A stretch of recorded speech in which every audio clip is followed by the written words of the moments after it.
Hi friends, welcome to தியா சமையல். இன்னைக்கு என்ன சமைக்க போகிறோன்னா, நல்ல ஃப்ரெஷ்ஷான ஊடான் மீனில் மசாலா சேர்த்து நல்ல டேஸ்ட்டாக மொறு மொறுன்னு மீன் வறுவல் தான் பண்ண போகிறோம். வாங்க எப்படி சமைக்கிறதுன்னு பார்க்கலாம். அதுக்கு முன்னாடி இப்போ தான் ஃபர்ஸ்ட் டைம் என் சேனலை பார்க்குறீங்கன்னா என் சேனலை சப்ஸ்கிரைப் பண்ணிவிட்டு பக்கத்தில் இருக்க பெல் ஐக்கானை கிளிக் பண்ணிவிட்டு வாங்க. நல்ல ஃப்ரெஷ்ஷான ஊடான் மீன் 3/4 கிலோ எடுத்திருக்கேன். மீனோட தலைப்பக்கம் வரைக்கும் வெட்டி எடுத்துட்டு நல்லா க்ளீன் பண்ணி எடுத்தாச்சு. மீனை நம்ம முழுசாக தான் வறுக்க போகிறோம். அதனால் மசாலா மீனில் நல்லா ஊறுறதுக்காக மீனுக்கு நடுவில் கத்தியை வச்சு இந்த மாதிரி கட் பண்ணி விடுங்க. மீனோட 2 பக்கத்துலேயும் கட் பண்ணி விடுங்க. அப்போ தான் மசாலா மீனுக்குள்ளே நல்லா இறங்கி மீன் சாப்பிட்றதுக்கு நல்ல காரசாரமாக இருக்கும்.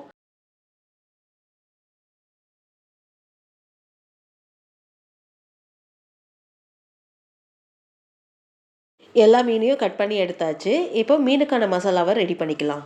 ஒரு மிக்ஸி ஜார் எடுத்துக்கோங்க. 1 ஸ்பூன் மிளகு சேர்த்துக்கோங்க. 1 ஸ்பூன் சோம்பு சேர்த்துக்கோங்க. 1 ஸ்பூன் சீரகம் சேர்த்துக்கோங்க.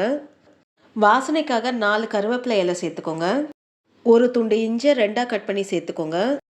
5 பல்லு பூண்டு சேர்த்துக்கோங்க. இப்போ இது கொஞ்சம் கொரன்னு அரைச்சி எடுத்துக்கோங்க. நல்லா கொரன்னு அரைச்சி எடுத்தாச்சு. இப்போ இதில் 1 ஸ்பூன் தனி மிளகாத்தூள் சேர்த்துக்கோங்க. 1/2 ஸ்பூன் தனியாத்தூள் சேர்த்துக்கோங்க. 1 ஸ்பூன் காஷ்மீரி மிளகாத்தூள் சேர்த்துக்கோங்க. 1/2 ஸ்பூன் கரம் மசாலா தூள் சேர்த்துக்கோங்க.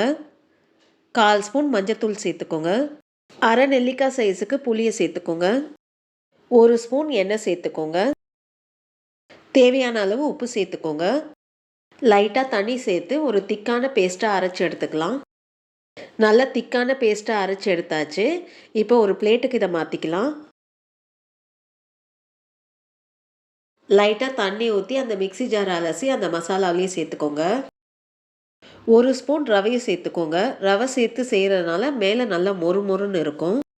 ரவையை சேர்த்து நல்லா மிக்ஸ் பண்ணி விடுங்க. அந்த தண்ணி, மசாலா, அந்த ரவை 3ம் நல்லா ஒன்று சேர மிக்ஸ் பண்ணி விடுங்க. தண்ணி சேர்க்கும் போது பார்த்து சேர்த்துக்கோங்க. மசாலா ரொம்ப தண்ணியாகிடக்கூடாது. நம்மளுக்கு மசாலா இந்த அளவுக்கு திக்னஸாக இருக்கணும். அப்போ தான் மீனில் வந்து அந்த மசாலா நல்லா ஒட்டும். மீனுக்கான மசாலா ரெடி ஆகிடுச்சு. இப்போ மீனை இந்த மசாலாவோடையே சேர்த்துக்கலாம். ஒவ்வொரு மீனாக எடுத்து மசாலா அந்த மீனில் எல்லா பக்கமும் படுற மாதிரி நல்லா தடவி விடுங்க. நம்ம கட் பண்ணி வச்சுருக்க இடத்துல கூட நல்லா மசாலா போடணும். உள்ளே போகிற அளவுக்கு நல்லா தடவி விடணும்.